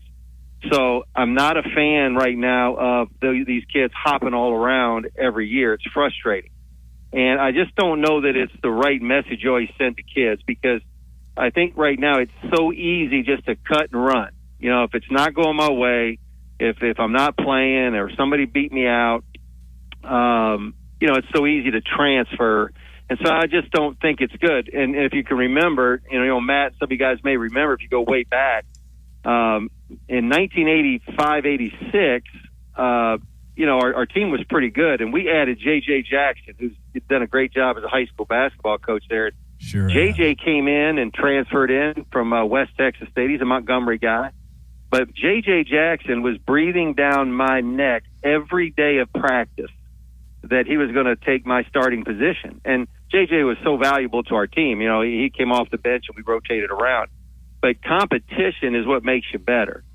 And I just think this whole transfer thing, along with the NIL, doing it at the same time, I'm not the biggest fan. I love the fact that kids can get some compensation, and some guys deserve it. Bryce Young, if he's on Dr. Pepper commercial, hey, we all get it. But I think it's the unintended consequences have just made it very, very difficult for everybody to navigate. How much time if you're a head coach, how much of your time is dedicated to basically player acquisition and player or maintaining the stability of your roster? It just seems like that the coaches absolutely are just bogged down because you're not spending as much time coaching as you are just trying to make sure you have all these puzzle pieces fitting together. Well, you spend a lot of time, and I think even more time right now with the NIL and the transfer portal. I told somebody this the other day, and I believe this with all my heart. If you took all professional sports right now, took pro basketball, pro baseball, pro football, pro hockey, pro all of them, and you said every player is a free agent every year. There is no contract. You have no idea who's going to be on your team next year. If your team starts to lose and guys get grumpy, I want to go play for a winning team. If somebody beats me out, I'm going to go play for that team over there. There's a spot for me over there. I can play on that team. I can't play on this team. And it would be the equivalent of pro sports. That's what the NIL is in college athletics right now. It's professional sports with no contract, zero. And so it's a mess. So years ago, and when I coached, the season would end, and you had about a month where you kind of had to re-recruit your own team, figure out, who's going to stay. Half the guys on my team probably wanted to leave anyway. They didn't like me very much, maybe, but that's okay. But, it's part of it. And now what happens is with the portal, kids don't even have to tell you they're leaving. They just they put their name in the portal and announce it on Twitter, and you may never have a conversation with them again. So it's a completely different kind of model right now. And I think for coaches that I talk to, that end of the year time period, you take Alabama's roster in football right now, Auburn's roster, and all these rosters. These coaches are going home every night. They got no idea because the kid will say, "Yeah, I'm coming back, coach." They go home, talk to mom, talk to uncle, talk to this person. They come back and say, "Hey, I'm going in the portal." So it just makes it so much more fluid, and I think it's really difficult for coaches to kind of figure out who's going to be on your team every year. And I'm not sure that's a great thing. Mark Gottfried is our guest here on Big Noon Sports. I got to turn the pages back a few years. You played on a lot of really good teams under Wimp, but none better than 86, 87. And I'm just sitting here looking at your roster. You had Michael Ainsley, Derek McKee. God, what a player. Terry Connor was one of the most underrated point guards Alabama ever had. Yep. And then you had Jumpin' Jim Farmer, Dudley, JJ. Keith Askins was a freshman, went on to play 10 years for the Heat. Tell me a little bit about that team and maybe just a touch about how Providence came in there. They could throw it in a swinging thimble that ended your career. Matt, it was such a fun year, and we were good the year before, and we lost Buck Johnson, and Buck was so good. He was just such a dominant player, and so we weren't sure. That next year Michael Ainsley kind of stepped into that role, and everybody got better. Jim and I and JJ were all fifth-year seniors, and then Terry was a fourth-year senior, Terry Connor, and so Derek was a junior, so we were an older team. We could all shoot it pretty well.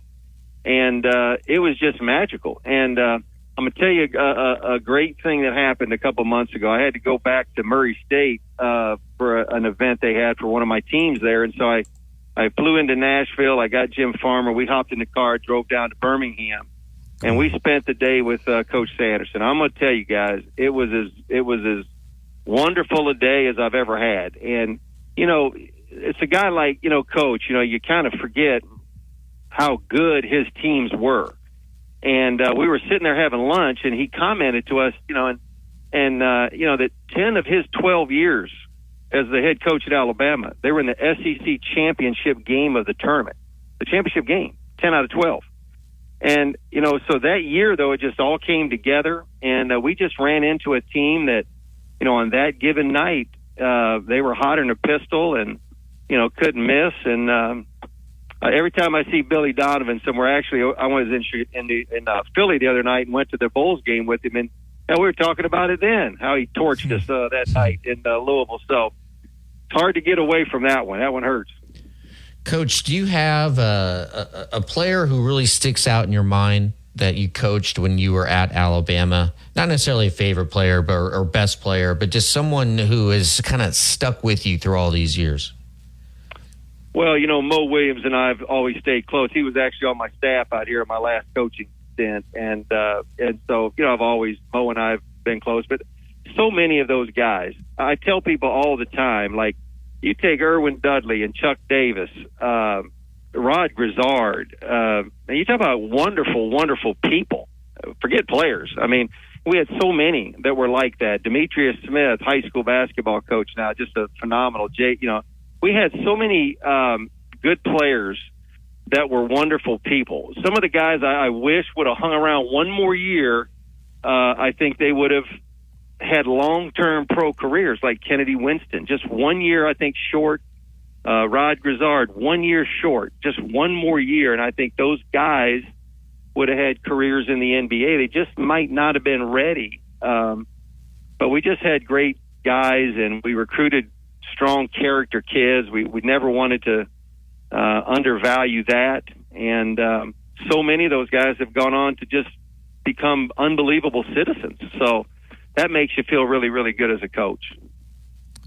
We'll let you go in a second here, Mark, but what do you remember most about the team that ran through the Elite Eight when you were coaching? Oh, there's so many things.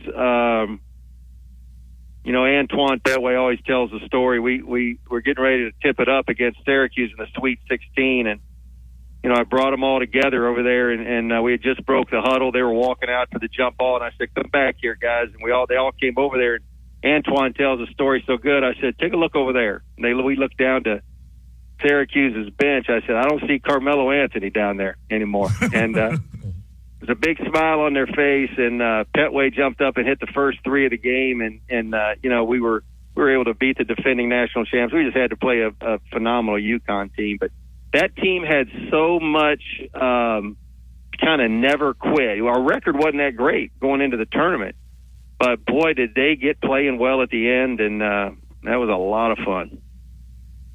A lot of fun to watch too, and that was the year UAB went to Sweet 16. Right. All the teams in Alabama that year were just knocking people down. They had that little great guard, Mo Finley, and he was a good one. Yeah, he hit the jumper against Kentucky. Yep. I was doing their broadcast back then, and man, that was so much fun. Mark, wrap it up. What's one thing you really, really still like about college basketball? Well, I still like the age of the kids. I mean, it's still, the NBA, which I love the NBA, but, it's an adult league, and it's a grown-up man's league. And, college basketball still, you've got the great, in the tournament, it's still the greatest show on earth. I used to tell my teams that you can tell me about the Super Bowl and, all that, but the tournament, the brackets, everybody does a bracket. Every person in the whole office does a bracket, and everywhere, and people are interested, so that's never going to go away, I hope, and it'll always kind of be special for college basketball. All right, Eliad, I got to ask you one more question since you spent the day with Jim Farmer. Man, he played some in the NBA, and then was he a country music star, and then he went on to modeling? What's he doing now? Jim and his wife own a couple salons there in Nashville. They've done very, very well, and Jim is he's really – he's had a couple bumps in the road. He had to fight some difficult cancer at one point in time, and he and I have always stayed close. And we were roommates together in Bryan Hall for 4 years, and those rooms were so small. We always joke we could reach out and hold hands if we wanted to.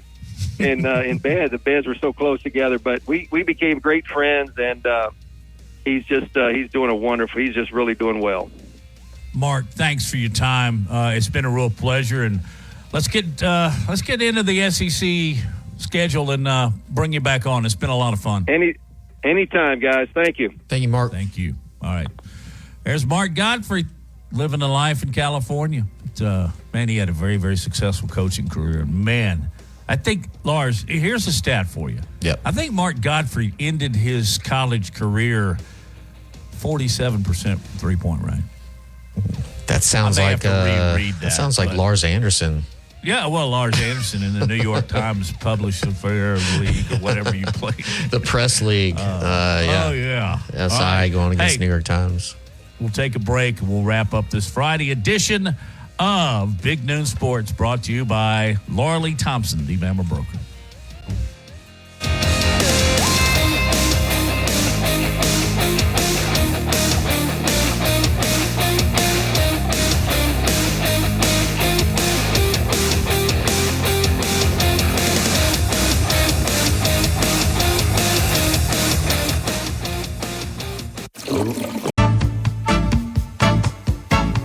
Securing the best mortgage possible requires a lender who has knowledge, is trustworthy, and treats customers like family. And no one is better at all of this than the mortgage miracle worker, Haley Sansing.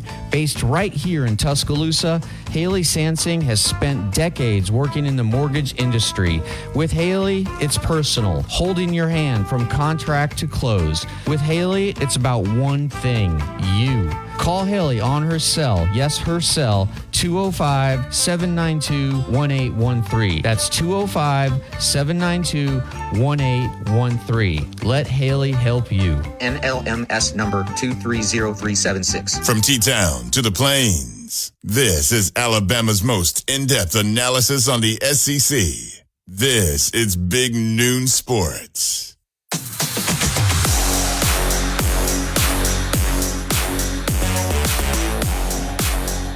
We always have really good guests on this show, but I really enjoyed having longtime television sportscaster, broadcaster out of Birmingham, Rick Carley, and just wrapped up a delightful conversation with Mark Gottfried. So all is well in the old guest lists as we wrap up the first week of 2024.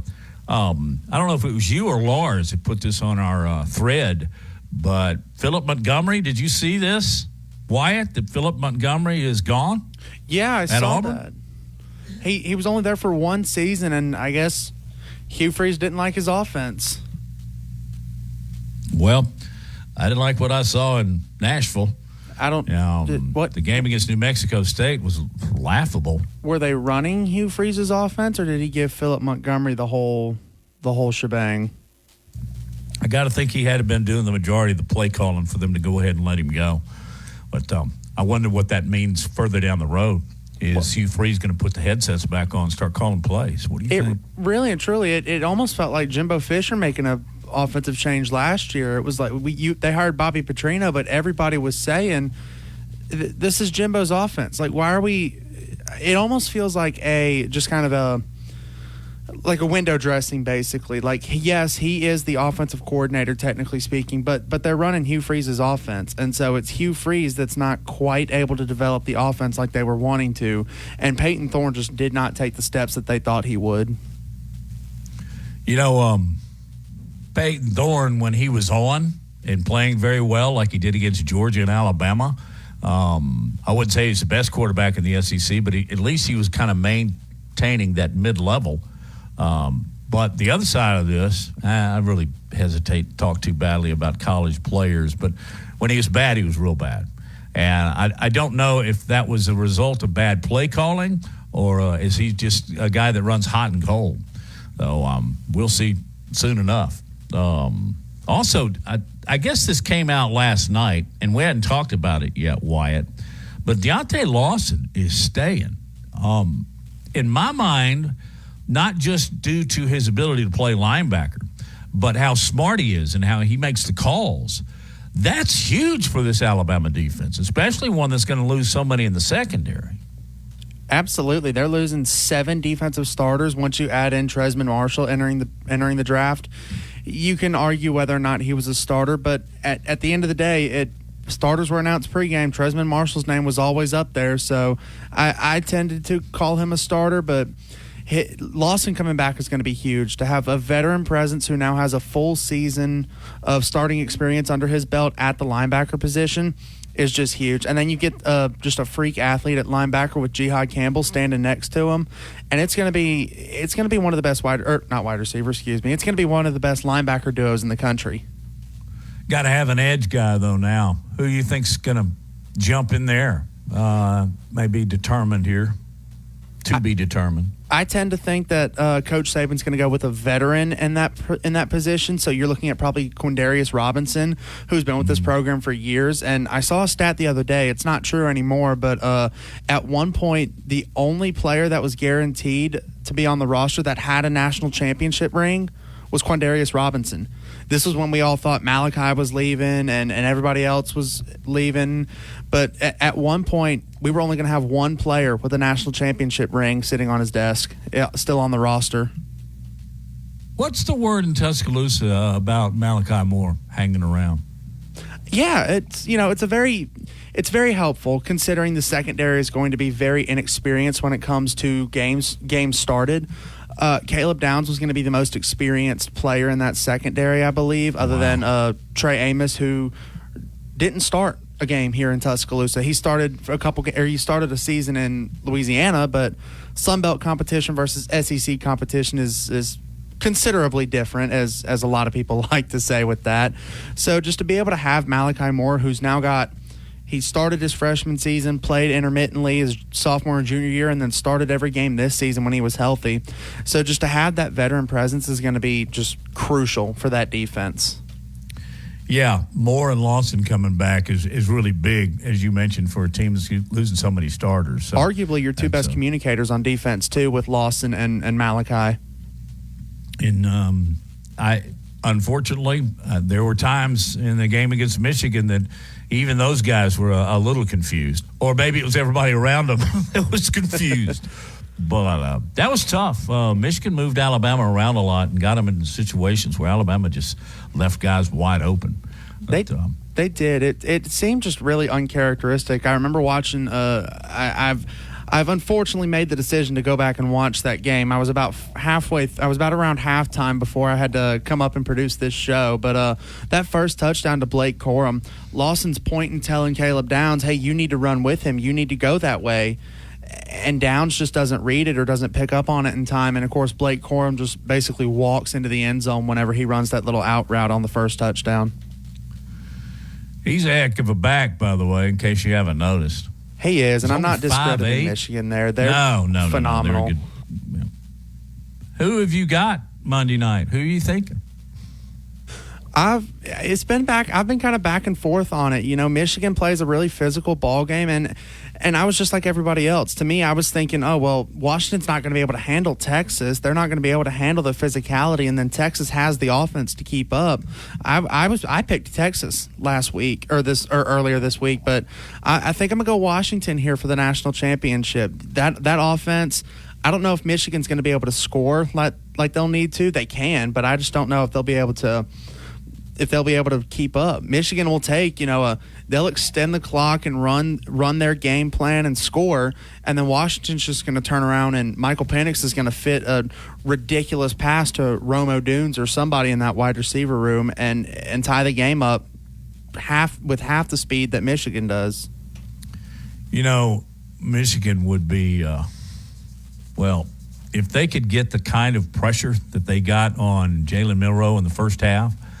But even when Penix, this is the thing I was watching in the Texas game where he lit the Longhorns up for 430 yards through the air, 76% passing completion, and 2 touchdowns.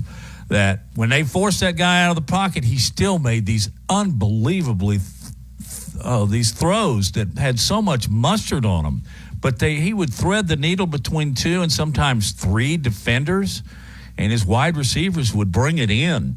So even when you get him in the pocket, force him to get outside the pocket, he's still as accurate as he is just standing back there and picking everybody apart. So he's the real difference. If Michigan can somehow contain him, maybe keep him under 300 yards, then perhaps they got a chance. He's got such a weird throwing motion, and if you go back and slow down the videos of him throwing, it almost looks like he's shot putting this ball, which you wouldn't think would have a ton of velocity and a ton of heat on it, but he's dropping dimes 40 yards downfield to these wide receivers in between, making throws that if I was a quarterback coach, I'd be crucifying my quarterback, yelling at him, saying, "Why are you throwing it into double coverage? Why are you doing this? You know you're not supposed to." But for Michael Penix, you can't say anything because it works.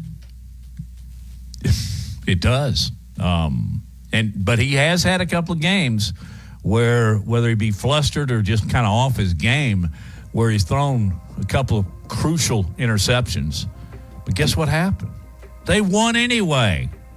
They won anyways. But that's why I picked Texas, because, like you said, there's been games where he gets pressured, he gets flustered, and then all of a sudden he throws some bad picks, doesn't quite hit the reads like he's supposed to, and then but they squeak out the wins. They kick the field goal. They get the conversion to secure the win, and they're playing Monday night, and we're not. So they must have been doing something right. Yep. I really thought we were going to get an Alabama-Texas rematch. We got just the opposite. You got Michigan and Washington 1-2 in the College Football Playoff Committee's eyes. We got to get in our final break, and when we come back, we'll continue our chat with Wyatt. You listen to Big Noon Sports, presented by Haley Sansing, Union Home Mortgage.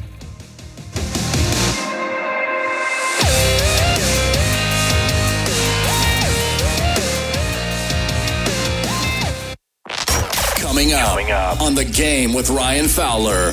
Coming up on the Thursday edition of The Game, we'll feature Aaron Torres, Fox Sports national analyst, Rod Neal with TiderInsider.com. Plus, your phone calls. We'll cover Alabama wall to wall right here on The Game. Tide 100.9, the home of Alabama Crimson Tide Sports. The longest running sports program in Tuscaloosa. The Game with Ryan Fowler. Weekdays from 2 to 6 p.m. on Tide 100.9 and streaming on the Tide 100.9 app. Tide 100.9 Tuscaloosa weather. Increasingly cloudy this afternoon. Rain becoming widespread tonight across Alabama. The high today 54. Tonight's low 42. Tomorrow rain ending early in the day. The clouds will linger through the afternoon hours. The high at 55. I'm James Spann on the ABC 3340 Weather Center on Tide 100.9. It's 54 degrees in Tuscaloosa. More Big Noon Sports coming up.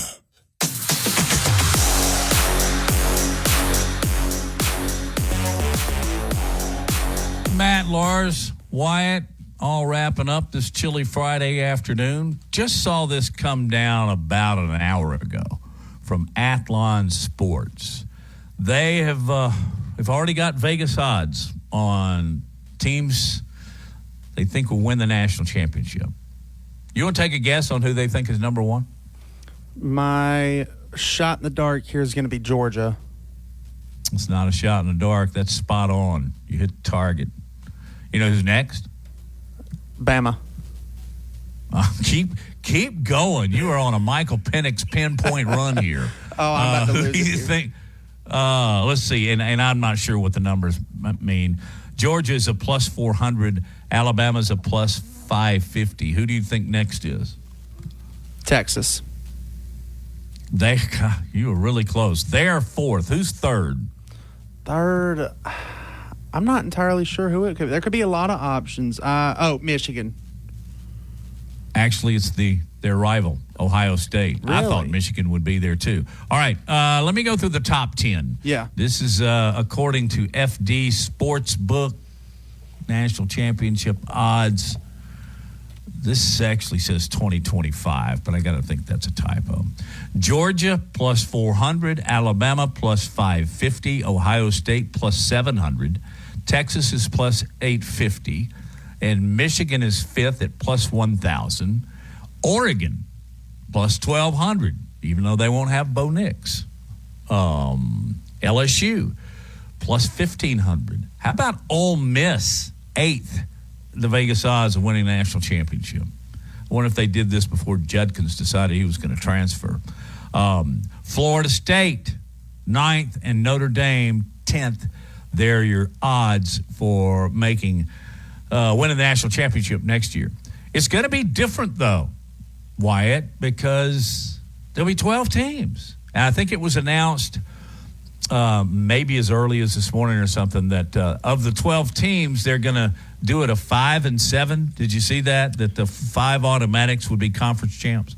I did see that. I'm interested to see if they're going to change that with any at all, considering the Pac-12 is now the Tupac. But I don't know if. I mean, are we just going to have Oregon State or Washington State in the playoffs every year whenever they finally do win whatever that conference is, or are they going to change it and maybe say, okay, well, really, you've got a Power 4 instead of a Power 5 now, so just the Power 4 champions will get the bye, and then you get, I guess, the 2-pack or the Mountain West, whatever they want to call themselves over there out there right now, and then the AA or in the biggest Group of 5 champion, and just decide, hey, these are going to be your 6 automatic bids, quote unquote, and then you'll get 6 wild cards, which will more than likely just be the teams that lost the conference championship. You know, mathematically, if they do this 5-7, I don't know how they're going to do the play-ins. Or are all the teams going to play in the first round, or will the top 4 get buys? The top 4s get buys, and I actually think that might be – everybody talks about getting that extra rest, but I think we saw it with Alabama this season in that sometimes when you've got the hot hand, you want to keep playing. Alabama was one of the best teams, if not the best team in the country, heading just after the conference championship, and then they sat around for a month and got cold. Meanwhile, you know, teams were able to rest up, teams were able to game plan, and Alabama, who was riding a hot hand, kind of got a little chilly there. So, you know, I think Alabama would have gotten a bye, and so they wouldn't have played the first week, so they would have been sitting a little bit extra longer. So I think that would have hurt them, but I think getting the bye almost actually hurts because the first round of the playoffs is going to be played in home stadiums. So December 20th and December 21st of 2024 now, we're in the year of the 12 team coming up. Yep. The first 4 playoff games are going to be played in home stadiums. I like that. I like agree. it a lot, actually, because you know what it costs now for a college football fan to follow their team. Well, I mean, like Michigan and Washington are doing. Man, that gets expensive.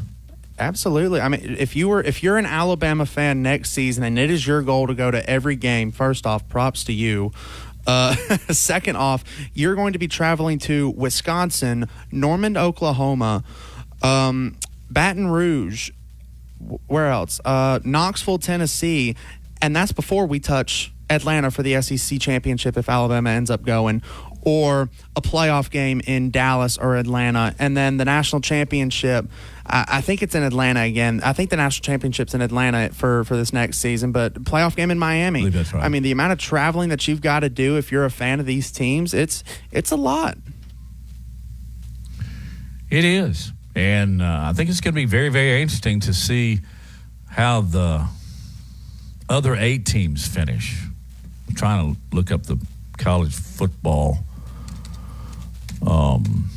final rankings, see just who might have been eligible had the 12 opened this year. It would have been, of course, the 4 team that we got, Georgia and Florida State, and then Ole Miss, Penn State.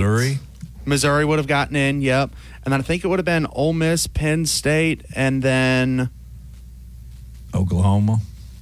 Maybe Oregon. Oregon would have made it, and then Liberty for being the highest ranked Group of 5 team. So, I mean, but we basically saw how all those games would play out. Oregon smoked Liberty. Ole Miss and Penn State were in a little bit of a fun offensive game, but at the end of the day, Ole Miss and Lane Kiffin had kind of took the cake there, and then we all witnessed what I guess you can call that a bowl game between Georgia and Florida State, whatever happened in that. And then Michigan outplayed Alabama, and Texas and Washington was one of the best playoff games I've watched in a long time. Still got my arms up about the 63-3. Of course, Kirby doesn't shy away from laying it on somebody when he got him on the ropes.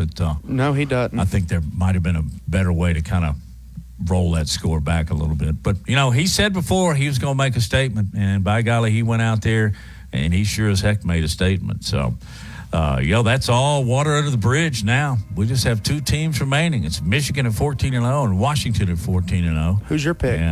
That is... Gee, can I wait till Monday? I go back and forth, but I'll tell you right now, I'm leaning in Washington's favor. And, yeah, I'm not the biggest Michigan fan in the world, but I also think it'd be cool. Somebody kind of outside the big 4 or 5 won a national championship. Now that Alabama's not in it, I'm fine with Washington win the national championship. What about you? Yeah, absolutely. I think it would definitely be a I think it would be good for sure for somebody other than the Big Four. Everybody talks about it. It's Bama, it's Georgia, it's Michigan, and it's Ohio State. And then you get some of these wild cards in here. I'm not just rooting for Washington because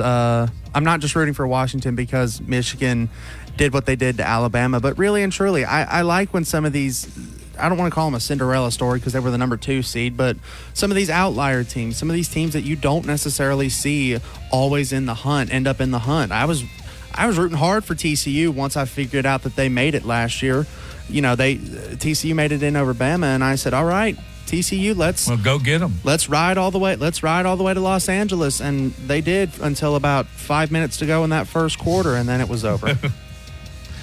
Yeah, boy, and look what happened to them this year.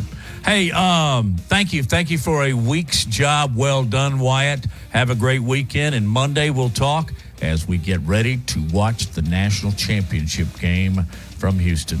Have a great weekend.